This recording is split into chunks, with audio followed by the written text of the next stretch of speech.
My name is Khadija Stewart. I am from Trinidad and Tobago, which is where I am currently at right now.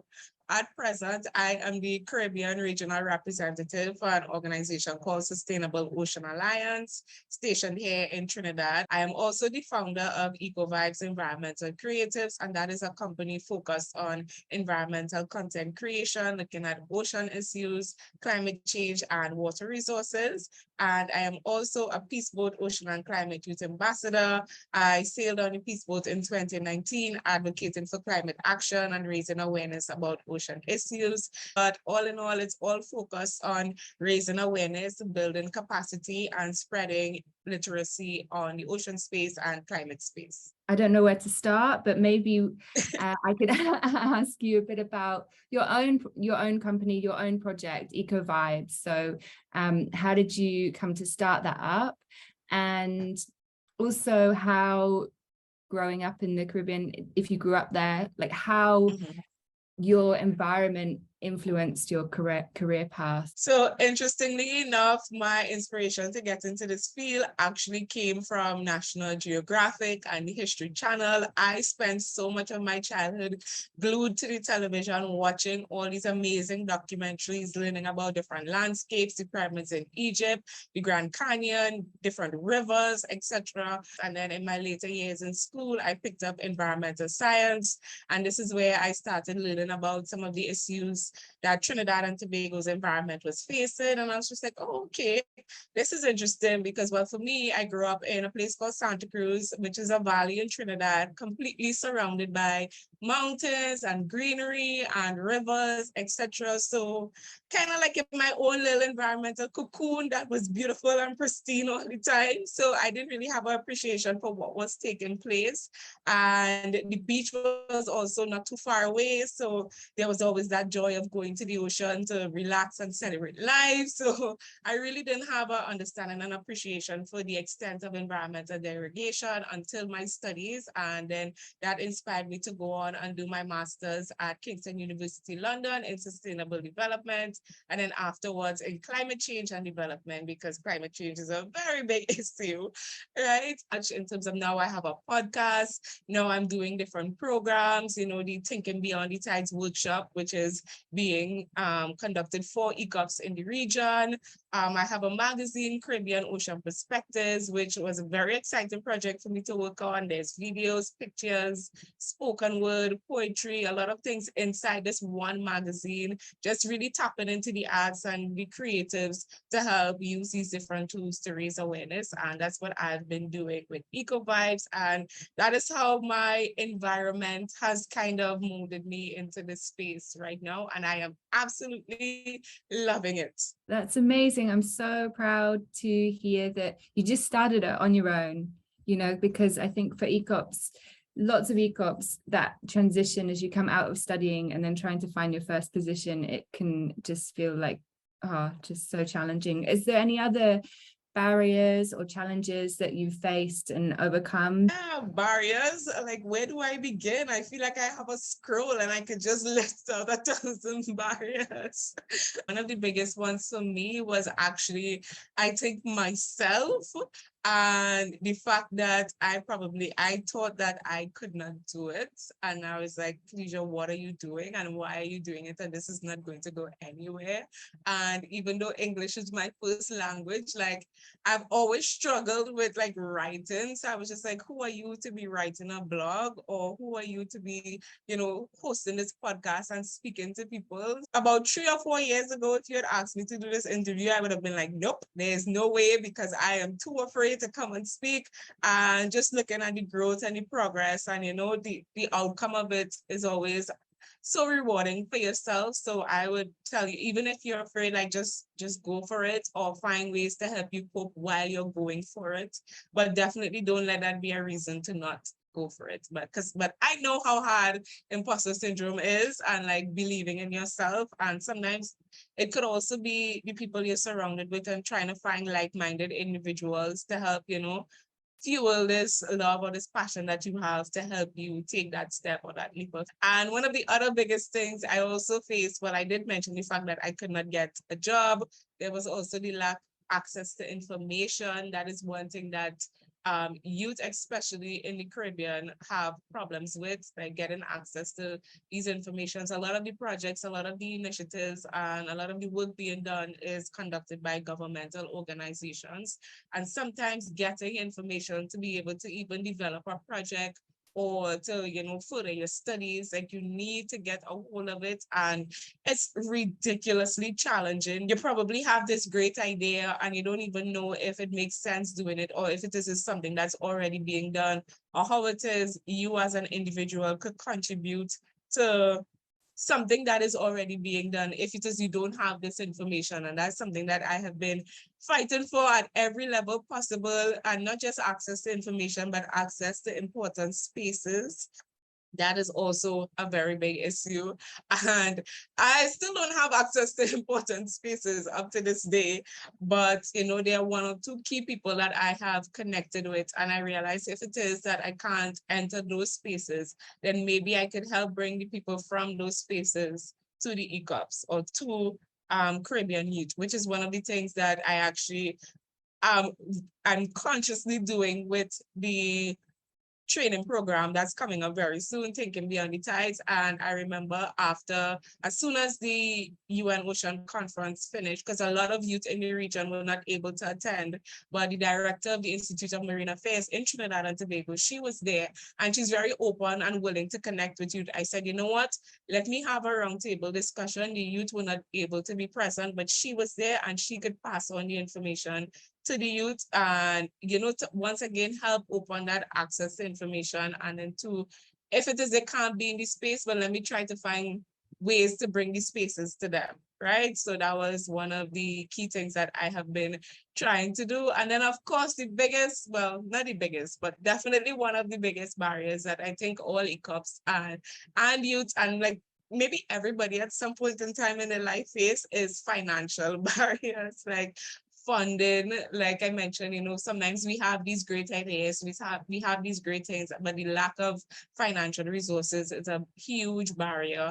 And for myself, I've been fortunate enough to have access to grants and organizations willing to support the work that I am doing. But now it's just like, how can I pay that forward to help, open up that financial space for other projects and for other youth who have great ideas as well. So this brings us on to how you are connecting with youth in the Caribbean, and through Sustainable Ocean Alliance, there is a hub there. Can you tell us some of the things that are happening that you're particularly excited about? So I connected with SOA actually on the Peace Boat. The program director at the time, Brandon, he came on board the Peace Boat while I was doing my Ocean and Climate Youth Ambassador program, and explain everything about Sustainable Ocean Alliance and what they're about, what they have going on. And I said, okay, this might be interesting. And they had a conference in Norway in 2019, the All Ocean Conference, and he encouraged me to apply.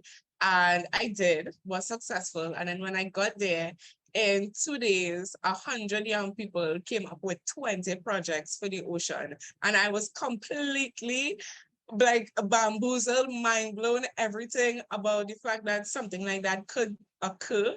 And I was just like, no, there's no way. Like, I didn't even know this was something that was possible. And just seeing all the youth present and passion and everything, and how they were so for the oceans. And for myself, I studied climate change. So I was just like, well, this is not really ocean. And it was like being there, I realized the connectedness and how important it was. And I was just like, okay, no, this organization is doing absolutely amazing work. I need to find out how to get involved.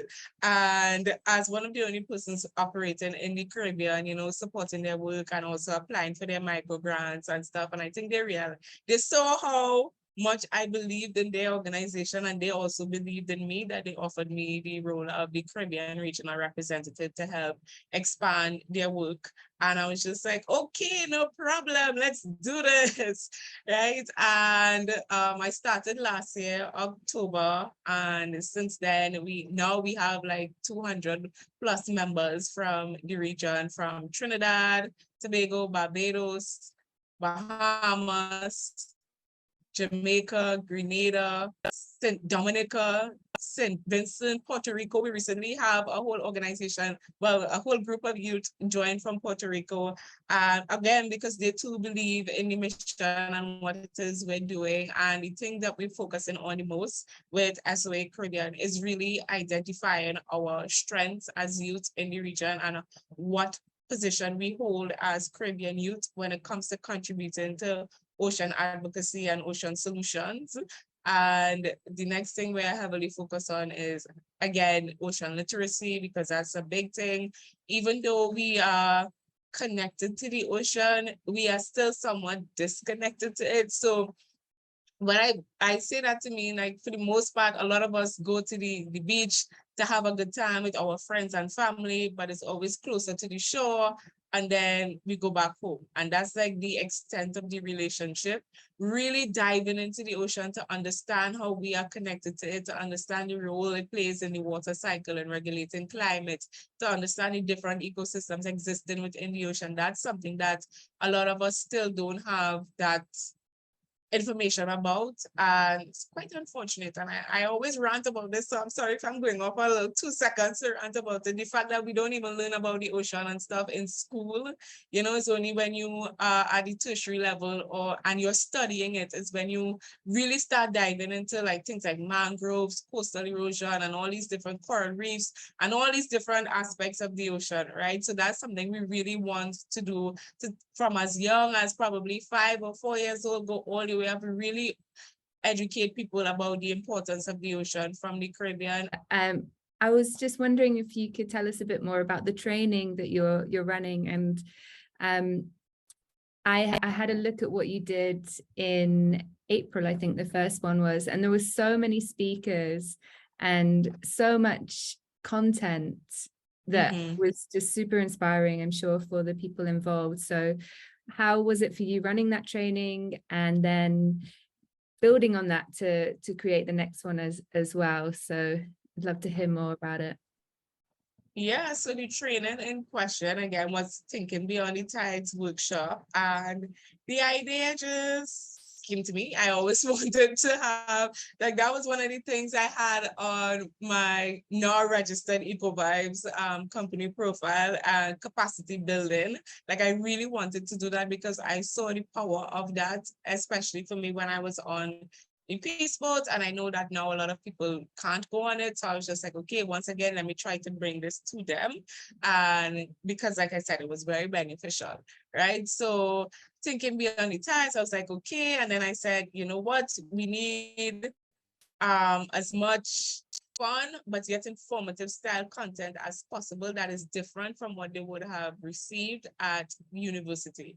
I was like, whatever happens, I don't want this program to feel like if they're back in school.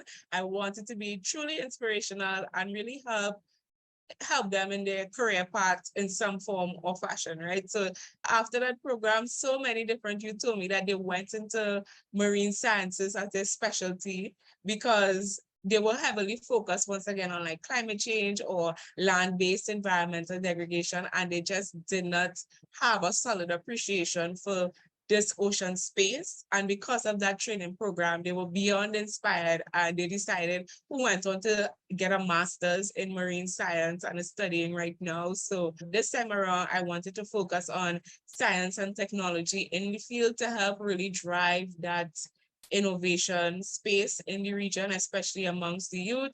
So this time around, we have people speaking on things like, well, of course, we have to touch on the blue economy because that is something very important for the Caribbean. And I wanted to also have the Caribbean context within the program. So we're touching on the blue economy in the region.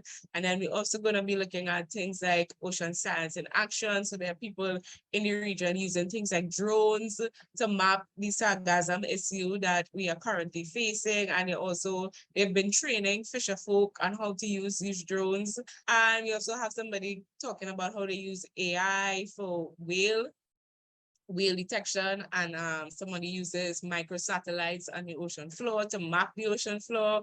We have somebody speaking on marine robotics. They use fish-like robots to get data. There's this guy, Joshua Miller, and he has the Songs of the Ocean. So he puts on different concerts mimicking different songs from the ocean. And I thought that was very interesting, as well as organizations doing sculptures, people who do painting and underwater photography as well, because that's something a lot of us in the region could get into. So the idea behind the program, once again, on the workshop, is to really, really, really connect people with the different ways, formats, tools, resources, and stuff that can be used to drive innovation and solutions within the region. And once again, hopefully inspire more people to get into the marine field, or even connect with some of these speakers or the professionals, the experts, to probably collaborate with them to have their own project in, let's say, St. Lucia, for example. Why not, in that way, we know that it doesn't just end with the workshop, that there's longevity and things come out of it. And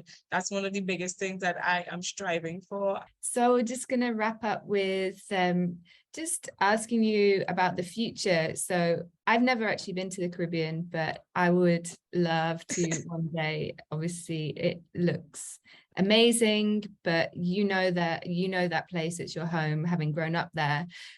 What do you envision for the future in your region, in terms of, well, you're working in this kind of midsection space of climate and ocean, so it's really important that this is now coming together, and that you are there. You're really one of the pioneers from your region, and you're also helping to guide youth and early career people in that direction. So what do you see for the future, and what do you think your perspective from that region, that part of the world, can help teach everyone else about the ocean and the climate? I think our relationship with the ocean is so unique and so special. I mean, we are islands, right? We are surrounded by the ocean. So how is it possible that solutions or initiatives are being developed for us without us being present to add our information or to add our knowledge to the decision-making process, right? So I think that that is one of the biggest things for the future that I am trying to change. I'm trying to get as much youth or as ECOPs as possible know that, hey, first of all, your voice matters, your opinion matters, you do belong in these spaces. And when you enter these spaces, it is important to speak up and speak out as much as possible, so that when solutions are being developed, it is being developed for us. And it's not something that is handed to us, and then we have to try and adapt and shift and bend, and it doesn't end up working out. And we see that all the time, right? We can do it. We are not incompetent. We have the knowledge and we can do it, right? So that is one of the biggest things I want to, I guess, change for the future, as well as, like I said, just continue opening access to different spaces, letting the different youth explore some of the different programs. Like, I feel like I am the way I am, and I think the way I think because I have been exposed to so much through the Peace Boat, through Sustainable Ocean Alliance, attending different conferences, different programs, having access to different trainings and stuff like that. And that has really helped shape, a more holistic understanding of the ocean. So it's like getting different people into the space so that we can have different things taking place, but with that connectivity in mind, to make sure that we all have holistic solutions being developed. And that is something that I really, really, really want to take place. And with continued work with SOA and with ECOPs, just continuously being able to provide financial resources, capacity building resources, access to information and critical spaces, so that we could really make a change here in the Caribbean.